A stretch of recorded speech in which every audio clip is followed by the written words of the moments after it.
प्यारे बच्चों, कभी भी दो संख्या का योग और गुणनफल आपको दे दे और कहे कि विकर्मों का योग क्या है तो आप कहिएगा योग बटा गुणनफल यानी 12/35 आपका उत्तर होगा। लेकिन कैसे? गौर करिएगा। मान लिया जाए कि दो संख्या हम मान लेते हैं ए और बी। हमसे पूछा गया है कि इसका व्युत्क्रमों का योग क्या होगा। तो भैया ए का व्युत्क्रम होगा 1/a, बी का व्युत्क्रम होगा 1/b। अगर इसको हल करिएगा तो हो जाएगा a + b/ab।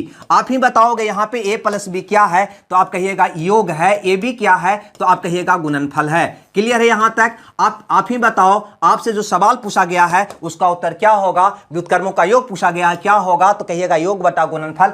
भैया योग दे रखा है 12 और गुणनफल दे रखा है 35, यानी आपका आंसर हो जाएगा 12/35।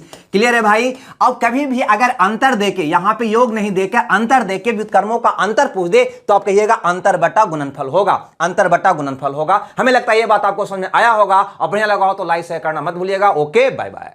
प्यारे बच्चों, कभी भी दो संख्या का योग और गुणनफल आपको दे दे और कहे कि विकर्मों का योग क्या है तो आप कहिएगा योग बटा गुणनफल यानी 12/35 आपका उत्तर होगा। लेकिन कैसे? गौर करिएगा। मान लिया जाए कि दो संख्या हम मान लेते हैं ए और बी। हमसे पूछा गया है कि इसका व्युत्क्रमों का योग क्या होगा। तो भैया ए का व्युत्क्रम होगा 1/a, बी का व्युत्क्रम होगा 1/b। अगर इसको हल करिएगा तो हो जाएगा a + b/ab। आप ही बताओगे यहां पे a + b क्या है तो आप कहिएगा योग है, ab क्या है तो आप कहिएगा गुणनफल है। क्लियर है यहां तक? आप ही बताओ, आपसे जो सवाल पूछा गया है उसका उत्तर क्या होगा। व्युत्क्रमों का योग पूछा गया है, क्या होगा तो कहिएगा योग बटा गुणनफल। भैया योग दे रखा है 12 और गुणनफल दे रखा है 35, यानी आपका आंसर हो जाएगा 12/35।